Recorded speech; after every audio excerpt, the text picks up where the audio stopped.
جی عزیز طلبہ اور طالبات، السلام علیکم۔ امید ہے کہ آپ سب خیریت سے ہوں گے۔ آج کے لیکچر میں بیٹا ہم بات کریں گے نظم کے اشعار کی تشریح کے حوالے سے۔ تو یہ اشعار کی تشریح جو ہے یہ چاروں کلاسز میں، چاروں جماعتوں میں آتی ہے، جماعت نہم میں بھی، دہم میں بھی، 11ویں اور 12ویں میں بھی۔ تو اس لیے جو ہے اس تشریح کے سوال کو بورڈ میں کرتے ہوئے طلبہ کو یا طالبات کو بہت سے مسائل اور مشکلات کا سامنا کرنا پڑتا ہے۔ تو آج ہم انہی مسائل پر جو ہے وہ بات کریں گے کہ تشریح کیسے کی جائے۔ تو دیکھتے ہیں، اس سے پہلے صرف نظم کا مختصر سا تعارف جو ہے وہ ہم کرتے ہیں کہ نظم کے لغوی معنی کیا ہیں اور کس زبان کا لفظ ہے۔ تو نظم جو ہے وہ عربی زبان کا لفظ ہے، جس کے معنی ہے منظم کرنا، ترتیب دینا، یا لڑی میں پرونا یا ڈوری میں پرونا۔ تو اس میں چونکہ الفاظ جو ہے وہ ایک منظم طریقے سے پہلے منتخب کیے جاتے ہیں اور پھر ان کو ایک ترتیب کے ساتھ جو ہے وہ ادا کیا جاتا ہے اپنے موضوع کی مناسبت سے، تو یہ نظم کہلاتی ہے۔ نظم کا مفہوم یا اس کی تعریف کیا ہے کہ ایسی صنف شاعری جس میں کسی مخصوص موضوع پر منظم الفاظ میں اظہار خیال کیا جائے، نظم کہلاتی ہے۔ تو یہ تھا نظم کا مختصر سا تعارف۔ اب ہم چلتے ہیں اپنے اصل موضوع کی طرف کہ نظم کے شعر کی یا اشعار کی تشریح بورڈ میں کیسے کی جائے، کن کن باتوں کا خیال رکھا جائے کہ آپ کا سوال جو ہے وہ مکمل بھی ہو جائے اور امتحانی نقطہ نظر سے اور نمبر حاصل کرنے کے لحاظ سے بھی مکمل ہو۔ تو سب سے پہلے جو ہے وہ ہم دیکھتے ہیں کہ وہ کون سی چیزیں ہیں جن کو ذہن نشین کرنا چاہیے یا جن کو مد نظر رکھتے ہوئے اگر تشریح کریں تو آپ اچھے نمبر لے سکتے ہیں۔ سب سے پہلی بات ہے جی کہ دیے گئے شعر کو 2 سے 3 بار غور سے پڑھیں، چونکہ یہ آپ کے نظم سے ہی دیے گئے ہوں گے۔ آپ کے سلیبس میں موجود جو نظوم ہیں یا نظمیں ہیں ان میں سے جو ہے وہ یہ اشعار آتے ہیں، تو اس لیے آپ نے جو ہے وہ اس شعر کو 2 سے 3 بار پڑھنا ہے۔ اس کا فائدہ یہ ہوگا کہ آپ کو اس کا جو تھیم ہے، جو مفہوم ہے، وہ سمجھ میں آ جائے گا۔ نمبر 2، شعر کا مفہوم یا مرکزی خیال ذہن میں لائیں، یعنی آپ نے جب 2 سے 3 بار اس کو پڑھنے کے بعد اگر پہلی دفعہ آپ کو سمجھ نہیں آئی، دوسری دفعہ پڑھا، پھر سمجھ نہیں آئی، پھر تیسری دفعہ پڑھیں، اور امید ہے کہ جو ہے وہ اتنا کوئی بچہ جو ہے وہ کنز ذہن نہیں ہوتا کہ اس کو سمجھ نہ آئے، تو 2 سے 3 بار پڑھنے سے جو ہے وہ آپ کو شعر کا مفہوم سمجھ آ جائے گا۔ پھر کیا کرنا ہے، نمبر 3 پر نکالے گئے مفہوم سے متعلق حوالہ جات جو آیت کی شکل میں ہو، حدیث کی شکل میں ہو، اقوال کی شکل میں ہو یا پھر اشعار کی شکل میں ہو، وہ ذہن میں لائیں کہ یہ اس کا مفہوم بنتا ہے، یہ اس کا تھیم بنتا ہے اس شعر کا، اور اس میں کون کون سے مفہوم کون کون سے حوالہ جات، کون سی آیت یا حدیث کا ترجمہ یا قول یا اشعار آ سکتے ہیں، وہ ذہن میں لائیں۔ اس کے بعد مفہوم لکھنے کے بعد، یعنی آپ نے یہ صرف آپ نے اپنے ذہن میں یہ چیزیں پہلے رکھنی ہیں، یہاں سے آپ نے سٹارٹ کرنا ہے کہ مفہوم لکھنے کے بعد تشریح کا آغاز شاعر کے مختصر تعارف سے کریں۔ تو آپ نے تشریح کی ہیڈنگ دی، مفہوم لکھنے کے بعد تشریح کی ہیڈنگ دی، اور تشریح کا آغاز آپ نے جو ہے وہ شاعر کے مختصر تعارف سے کرنا ہے، جس میں شاعر کا مقام اور مرتبہ، یعنی یہ شعر میر کی غزل سے لیا گیا ہے یا یہ شعر نذیر اکبر بادی کے نظم سے لیا گیا ہے، نظم کا عنوان بھی آپ مینشن کر سکتے ہیں۔ نذیر اکبر بادی اعلیٰ درجے کے نظم گو شاعر تھے، انہوں نے اردو نظم کا دامن وسیع کیا اور انہوں نے مختلف موضوعات پر جو ہے وہ طب آزمائی کی۔ تو اس طرح سے آپ نے تھوڑا سا مقام اور مرتبہ لکھنا ہے۔ پھر انداز بیاں، ان کا انداز بیاں عوامی ہے، وہ عام فہم اور سادہ الفاظ کے ذریعے جو ہے وہ اپنے جو ہے وہ انداز بیاں کا جادو جگاتے ہیں۔ اور اس کے بعد کلام کی چند نمایاں خوبیاں، یعنی 1-2 لائنوں میں آپ یہ لکھ سکتے ہیں کہ میر انیس جو ہے وہ اپنے کلام کو خوبصورت بنانے کے لیے تشبیہات و استعارات اور مختلف صنعتوں کا یا صنائع بدائع کا خوبصورت اور بھرپور استعمال کرتے ہیں، ٹھیک ہے۔ تو یہ 4 سے 5 لائنیں جو جماعت نہم اور دہم کے طلبہ ہیں یا طالبات ہیں وہ 2 سے 4 لائنیں لکھ سکتے ہیں، اور جو 11ویں اور 12ویں کے طلبہ ہیں وہ چار سے چھ لائنیں، تقریباً ایک پیرا جو ہے وہ تمہیدی لائنیں یا سطروں کے طور پر لکھیں گے۔ اس کے بعد نمبر 5، تمہیدی سطریں لکھنے کے بعد اس طرح لکھیں کہ کیسے؟ شاعر اس شعر میں ڈیش، اب موضوع کا عنوان آپ جو بھی تھیم ہوگا وہ اس کو آپ نے سمرائز کرنا ہے، موضوع پر بات کرتے ہوئے کہتے ہیں، یا پھر یوں لکھ سکتے ہیں کہ شاعر نے اس شعر میں ڈیش مضمون بیان کیا ہے۔ اب یہ جو میں نے ڈیشز ڈالی ہیں یہ شعر کے جو ہے وہ مفہوم پر ڈیپینڈ کرتی ہے، جو مفہوم آپ سمجھیں کہ یہ ہے تو وہ آپ لکھ سکتے ہیں، یعنی کہ اگر فلسفہ موت کا مفہوم جو ہے وہ یا مضمون باندھا ہے تو وہ لکھ سکتے ہیں، اگر جو ہے وہ مجازی عشق و محبت کا مضمون باندھا ہے تو وہ لکھ سکتے ہیں، اگر دنیا کی بے ثباتی کا مضمون باندھا ہے تو آپ لکھ سکتے ہیں کہ شاعر نے دنیا کی بے ثباتی کا مضمون بیان کیا ہے۔ شاعر کہتے ہیں کہ اب یہ لکھنے کے بعد آپ نے مفہوم کو تھوڑا سا پھر سے کھول کر اپنے الفاظ میں 4-5 لائنوں میں تھوڑا سا بیان کرنا ہے۔ ایک بار شعر کا مفہوم دوبارہ کھلے یا عام فہم الفاظ میں لکھیں اور شعر میں موجود اہم نکات کو ترتیب سے بیان کرنا یا ان کی وضاحت کرنا شروع کریں، وہ بھی سادہ الفاظ میں، ٹھیک ہے؟ یعنی مفہوم آپ نے اپنے الفاظ میں دوبارہ سے ایک دفعہ دہرا دیا، دہرانے کے بعد پھر آپ نے کیا کرنا ہے، پھر جو آپ کے ذہن میں مواد ہے اس شعر کے متعلق یا اس میں جو اہم نکات آپ نے نکالے ہیں ان کی وضاحت کرنا شروع کریں، اپنے الفاظ میں جو ہے وہ تخلیقی الفاظ کی شکل میں، سادہ اور عام فہم الفاظ کی شکل میں لکھتے جائیں، تو اس طرح تشریح آپ کی شروع ہو جائے گی۔ پھر پورے شعر میں صرف 2-3 یا چند اہم نکات ہوتے ہیں جن کی وضاحت کرنی ہوتی ہے، اور انہی نکات کی وضاحت کرتے ہوئے ان سے میچ کرنے والے یا ان کا مفہوم رکھنے والے جو حوالہ جات ہیں، وہ آیت کی شکل میں ہو، حدیث کی شکل میں ہو یا پھر اقوال یا شعر کی شکل میں ہو، ساتھ ساتھ ان حوالہ جات کو اپنے مارکر سے نمایاں کر کے لکھتے جانا ہے۔ انہی نکات کی وضاحت تشریح کہلائے گی اور آپ کے مطلوبہ صفحات بھرے جائیں گے، ٹھیک ہے؟ تو ان نکات کی آپ نے وضاحت کرنی ہے۔ اسی طرح آگے چلتے ہیں۔ نمبر 8، جماعت نحم اور دہم کے طلبہ اور طالبات 15 سے 20 سطریں یا لائنیں، یعنی 1 سے 1.5 پہ صفحہ تشریح ماں حوالہ جات کے لکھیں۔ ایک شعر کی تشریح جو ہے وہ جماعت نحم اور دہم کے جو طلبہ ہیں وہ 15 سے 20 سطریں لکھیں گے ماں حوالہ جات، جبکہ جماعت 11ویں اور 12ویں کے طلبہ اور طالبات جو ہیں وہ کم از کم 2، زیادہ سے زیادہ 2.5 صفحات یا پیجز جو ہے ماں حوالہ جات یعنی حوالہ جات کے ساتھ لکھیں گے۔ تو یہ ایک شعر کی تشریح ہے جماعت 11ویں کے طلبہ اور طالبات کے لیے۔ نمبر 10، جماعت 11ویں اور 12ویں کے طلبہ اور طالبات نظم کے اشعار کی تشریح اکٹھی کریں۔ کیونکہ ان کی کلاس میں جو ہے وہ ان کے پیپر میں جو نظم کے اشعار ہیں وہ ایک ہی نظم سے دیے ہوتے ہیں، تو آپ نے شروع میں جسٹ جو ہے وہ ایک ہی دفعہ ان کا جو ہے وہ حوالہ دینا ہے کہ نظم کا عنوان اور شاعر کا نام، چونکہ اس کے 2 نمبر ہوتے ہیں، اور اس کے بعد پھر آپ نے دونوں اشعار کی تشریح اکٹھی کرنی ہے جو کم از کم 4 صفحات یا 4.5 تک آپ نے لکھنی ہے، تو اکٹھی کرنی ہے۔ نظم کا عنوان، شاعر کا نام ایک ہی بار ابتدا میں لکھیں کیونکہ ان کلاسز میں نظم کے اشعار ایک ہی نظم سے آتے ہیں۔ اس کے بعد دیکھیں نمبر 11، جماعت نحم اور دہم کے طلبہ اور طالبات نظم کے اشعار کی تشریح الگ الگ کریں کیونکہ یہ اشعار مختلف نظموں میں سے آتے ہیں، تو اس لیے جماعت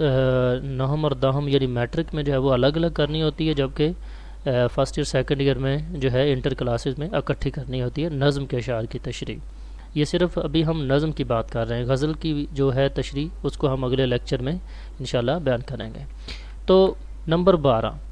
جماعت نحم اور دہم کے طلبہ اور طالبات نظم کے ایک شعر کی تشریح میں کم از کم 2 حوالہ جات لازمی لکھیں، جبکہ جماعت 11ویں اور 12ویں کے طلبہ طالبات ایک شعر کی تشریح میں کم از کم 2 اور زیادہ سے زیادہ 4 حوالہ جات لکھیں، لیکن نوٹ یہ لازمی غور کیجیے گا اس پر اور اس کو ذہن نشین رکھیے گا کہ تشریح میں حوالہ جات کی بھرمار نہیں ہونی چاہیے، بلکہ مواد زیادہ ہونا چاہیے اور حوالہ جات کم ہونے چاہیے، کیونکہ جب ہم گفتگو کر رہے ہوتے ہیں، بات کر رہے ہوتے ہیں، تو ہم بات اپنی زیادہ جو ہے وہ زیادہ الفاظ میں بیان کر رہے ہوتے ہیں، لیکن کوئی اکا دکا جو ہے وہ ہم درمیان میں حوالہ دیتے ہیں، تو اس لیے جو حوالہ جاتا ہے وہ کم ہونے چاہیے۔ جیسے میں نے کہا ایک پیج پر آپ ایک دے دیں، 2 پیجز پر آپ 2 زیادہ سے زیادہ کم سے کم جو ہے وہ 2 اور زیادہ سے زیادہ 3 جو ہے وہ لکھ سکتے ہیں۔ اگلے نمبر پر جانے سے پہلے ایک نوٹ اور ہے، اس کو بھی آپ نے ذہن نشین رکھنا ہے۔ حوالہ جات نہ تشریح کے شروع میں لکھیں نہ آخر میں، بلکہ درمیان میں لکھیں تاکہ وہ تشریح کا حصہ بن جائیں۔ تو ایک چیز یہ بہت اہم ہے، کچھ طلبہ اور طالبات جو ہوتے ہیں نا وہ پوری تشریح لکھ کر آخر میں ایک حوالہ شعر یا ریفرنس جو بھی ہے وہ دے دیتے ہیں، اور اس کے بعد ختم کر کے اگلا شعر شروع کر دیتے ہیں۔ ایسا نہیں کرنا آپ نے، بلکہ آپ نے پورا ایک سٹرکچر یا ترتیب اس سے چلتے آنا ہے، اور جب آپ تشریح شروع کریں تمہیدی لائنیں لکھنے کے بعد، پھر آپ نے درمیان میں جن اہم نکات کی آپ وضاحت کر رہے ہوں، لکھ رہے ہوں، انہی سے متعلق درمیان میں ہی جو ہے وہ جتنے حوالے آپ نے 2 یا 3 یا 1 لکھنا ہے وہ درمیان میں لکھیں آپ، تاکہ وہ تشریح کا حصہ بن جائے۔ پھر ایک چیز اور ہے جو اکثر طلبہ اور طالبات غلطی کرتے ہیں، وہ کیا کہ وہ جو ریفرنس شعر لکھتے ہیں نا شعر کی تشریح میں، وہ بعض اوقات اس شعر کی بھی تشریح اس میں لکھ دیتے ہیں، تو ایسا نہیں کرنا۔ جو متبادل شعر آپ حوالے کے طور پر لکھیں اس کی آپ نے تشریح جو ہے وہ نہیں کرنی، کیونکہ تشریح صرف جو ہے وہ اسی شعر کی کرنی ہے جس کی آپ نے تشریح کرنے کو آپ کو کہا گیا ہے۔ نمبر 13، جماعت نہم اور دہم کے طلبہ اور طالبات نظم یا غزل کے اشعار کی تشریح 30 سے 40 منٹ کے وقت میں کریں، چونکہ یہ اکٹھا ہی ہوتا ہے پورشن، تو اس لیے جو ہے وہ اس کو آپ زیادہ سے زیادہ اتنے وقت میں جو ہے وہ اس کو آپ کریں۔ نمبر 14 اور آخری جو ہے کہ جماعت نہم اور دہم میں نظم کے اشعار کی تشریح کا سوال 6 نمبر کا آتا ہے، جبکہ جماعت 11ویں اور 12ویں کے جو ہے وہ 12ویں میں یہ جو سوال ہے یہ 10 نمبرات کا آتا ہے۔ تو یہ جو ہے وہ کچھ اہم پوائنٹ تھے، ان کی آپ نے جو ہے وہ ان کو آپ نے ذہن میں رکھنا ہے، تو لہٰذا یہ بہت اہم پوائنٹ تھے، ان کو آپ نے ذہن میں رکھتے ہوئے جو ہے وہ اشعار کی تشریح کریں گے تو انشاءاللہ مجھے امید ہے کہ آپ اچھے طریقے سے پراپر مکمل تشریح کر سکیں گے۔ آگے بڑھتے ہیں جی کہ نظم کے اشعار کی تشریح کرتے ہوئے پیٹرن اس کا کیا ہونا چاہیے، یعنی اس کی ترتیب کیا ہونی چاہیے اور کیسے شروع کرنی چاہیے۔ تو اپنی نوٹ بک نکالیں، پین اٹھائیں اور اس کو نوٹ کرنا شروع کریں۔ سب سے پہلے سوال نمبر آپ نے لکھنا ہے، یہ عموماً جو ہے وہ سوال نمبر 2 ہی آتا ہے، چونکہ پہلا سوال معروضی کا ہوتا ہے، اور معروضی کے بعد جو انشائیہ ہے اس میں یہ سوال نمبر 2 سے شروع ہوتا ہے، سبجیکٹو پارٹ جو ہے تو یہ سوال نمبر 2 اشعار کی تشریح کا ہوتا ہے۔ لہٰذا آپ نے سوال نمبر لکھنا ہے، سوال نمبر 2، پھر نیچے لکھیں گے حصہ اول، اور اس کے بعد لکھیں گے نظم کے اشعار کی تشریح، اس کے نیچے آپ شعر لکھیں گے۔ اب یہ چونکہ 10ویں کے یا 9ویں کے طلبہ اور طالبات کے لیے ہے تو وہ اس طرح لکھیں گے، کیونکہ وہ الگ الگ جو ہے وہ اشعار آتے ہیں، تو آپ جس شعر کی تشریح پہلے کریں یہ آرڈر بھی آپ چینج کر سکتے ہیں۔ اگر آپ دوسرے کی پہلے کرنا چاہتے ہیں تو آپ یہاں شعر نمبر 2 لکھ دیں، تیسرے کی کرنا چاہتے ہیں تو یہاں شعر نمبر 3 لکھ دیں۔ اس کے بعد حوالہ شعر، اب حوالہ شعر کی ہیڈنگ دینے کے بعد 2 چیزیں آپ نے اس میں لکھنی ہیں۔ پہلا نظم کا عنوان، یہ دیکھ لیں ذرا کتنی سپیس اور جو ہے وہ میں نے دی ہے، تو تھوڑا سا آپ نے یہ جو ہیڈنگ ہے وہ حوالہ شعر سے تھوڑا سا باہر کی طرف یعنی لیفٹ سائڈ پر نکال کر لکھنی ہے، نظم کا عنوان، اور دوسری ہیڈنگ لکھیں گے شاعر کا نام، تو اس کے آگے آپ مطلوبہ جو بھی ہے وہ آپ لکھ دیں گے۔ اس کے بعد آپ نے مفہوم لکھنا ہے، مفہوم جو ہے وہ 1 سے 1.5 لائن کا ہونا چاہیے، لیکن اکثر جو طلبہ طالبات غلطی کرتے ہیں مفہوم لکھتے ہوئے وہ میں ابھی بتانے لگا ہوں، اس کی آپ نے درستی کر لینی ہے اور آپ نے اس غلطی کو دہرانا نہیں ہے۔ بیٹے مفہوم جو ہے وہ صرف شعر کو نثر میں بدلنے کا نام ہے، اس لیے آپ نے مفہوم لکھتے ہوئے شروع میں یہ نہیں لکھنا، یہ الفاظ نہیں لکھنے اس شعر میں شاعر یہ کہتا ہے، ٹھیک ہے، یہ جو الفاظ ہیں یہ آپ نے مفہوم میں نہیں لکھنے، بلکہ تشریح کرتے ہوئے آپ اس میں لکھیں گے۔ تو مفہوم آپ نے ڈائریکٹ شروع کرنا ہے، جیسے میں مثال کے طور پر ایک لکھ دیتا ہوں، ہستی اپنی حباب کی سی ہے، یہ نمائش سراب کی سی ہے۔ اب اس کا مفہوم لکھیں گے تو کیسے لکھیں گے؟ آپ لکھیں گے کہ ہماری زندگی پانی کے بلبلے کی مانند ہے اور یہ دنیا ایک دھوکہ ہے، ٹھیک ہے؟ تو یہ نثر بن گئی۔ تو 1 سے 1.5 لائن یہ شعر کی جو ہے وہ شعر کے اندر بیان کیے گئے مضمون پر منحصر ہے کہ وہ 1 لائن میں آپ کور کرتے ہیں یا 1.5 لائن میں، تو مفہوم آپ اس طرح لکھیں گے۔ اس کے بعد ہے تشریح۔ تو تشریح جو ہے یہ جماعت نہم، دہم، 11ویں اور 12ویں کے طلبہ اور طالبات سب کے لیے جو ہے وہ یہ جو ہے وہ سیم ہی پیٹرن ہے، لیکن نمبر جو ہے وہ تھوڑے سے ڈیفرنٹ ہیں، کیونکہ نظم کا عنوان شاعر کا نام یہ 11ویں اور 12ویں میں 2 نمبر کا آتا ہے، 1 نمبر نظم کے عنوان کا، 1 نمبر شاعر کے نام کا، تو 2 نمبر ان کے ہوتے ہیں اور 8 نمبر کی تشریح ہوتی ہے۔ لیکن میٹرک میں جو ہے ان چیزوں کے نمبر جو ہے وہ نہیں ہوتے، صرف تشریح میں ہی یہ چیزیں کاؤنٹ ہوتی ہیں اور ہر شعر کے 2 نمبر ہوتے ہیں، یعنی تشریح کے 2 نمبر ہوتے ہیں، لیکن پریزنٹیشن جو ہے یا رونمائی جو ہے وہ آپ نے ایسے ہی کرنی ہے۔ تو تشریح ہے، اس میں سیم جیسے میں نے آپ کو بتایا تمہیدی لائن لکھنی ہے، آپ نے 2 سے 4 لکھ سکتے ہیں یا میکسیمم 6 لائنوں تک آپ بڑھا کر لکھ سکتے ہیں۔ اس کے بعد آپ نے وضاحت کرنا شروع کرنی ہے، ماں حوالہ جات، جب وضاحت کرتے جائیں ساتھ ساتھ حوالے دیتے جائیں مارکر سے نمایاں کر کے، اور اس طرح آپ کی تشریح بڑھتی جائے گی۔ آخر میں آپ نے اس کو اختتام کی طرف لے کر جانا ہے، تو 2-3 لائنیں، 4 لائنیں، ایک پیراگراف وہ آپ نے وہ آپ نے جو ہے وہ اس کا اختتام کرنا ہے۔ تو اس انداز میں آپ نے جو ہے وہ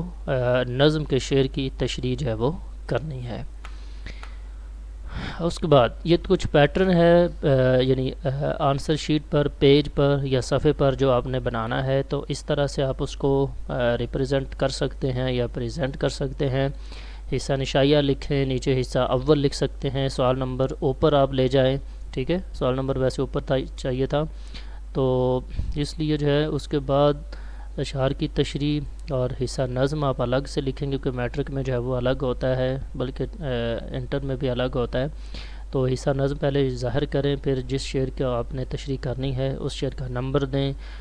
ہو سکے تو جو ہے وہ شعر لکھ دیں، اگر نہ بھی لکھیں گے تو اس کے نمبر نہیں کٹیں گے، تو لہٰذا شعر لکھ دینا بہتر ہے، لیکن اگر نہ بھی لکھیں گے نمبر جو ہے وہ وہی دیں جو جس کی تشریح آپ کرنا چاہ رہے ہیں۔ اس کے بعد جو ہے وہ نیچے حوالہ شعر کی ہیڈنگ دیں، اور آگے جو اس میں 2 ہیڈنگ ہیں، نظم کا عنوان، شاعر کا نام، ان کا لکھ کر سیم اسی طرح مفہوم اور تشریح اور پراپر اس کو کریں گے آپ۔ تو یہ میٹرک کے لیے جو ہے وہ تھا پیٹرن، اور جو 11ویں اور 12ویں یا انٹر کلاسز کے لیے ہے وہ یہ ہے، اوپر جو ہے وہ سوال نمبر آ جائے گا، وہ باقی پریزنٹیشن ویسے ہی ہے، لیکن میں نے یہاں صرف ان کا جو پیٹرن ہے صرف وہ میں نے تشریح کا لکھا ہے، جبکہ جو پوری پریزنٹیشن ہے وہ آلریڈی میں آپ کو ایک پہلی سلائیڈ میں بتا چکا ہوں۔ تو اوپر سوال نمبر اور اس کے بعد پھر اشعار کی تشریح اور حصہ نظم اور حوالہ شعر وہ سیم جیسے پہلی سلائیڈ میں آپ دیکھ چکے ہیں۔ تو یہ تھا بیٹے آج کا لیکچر، اور امید ہے کہ آپ کو اشعار کی تشریح، خصوصاً نظم کے اشعار کی تشریح کے حوالے سے جو سوالات یا جن مسائل کا آپ کو سامنا تھا، امید ہے کہ آپ کو ان کے جوابات مل چکے ہوں گے، اور میں آپ کے فیڈ بیک اور آپ کے جو کامنٹس ہیں، آپ کی جو رائے ہے ان کا منتظر رہوں گا۔ آج کے لیے اتنا ہی، اپنا خیال رکھیے گا، اللہ حافظ۔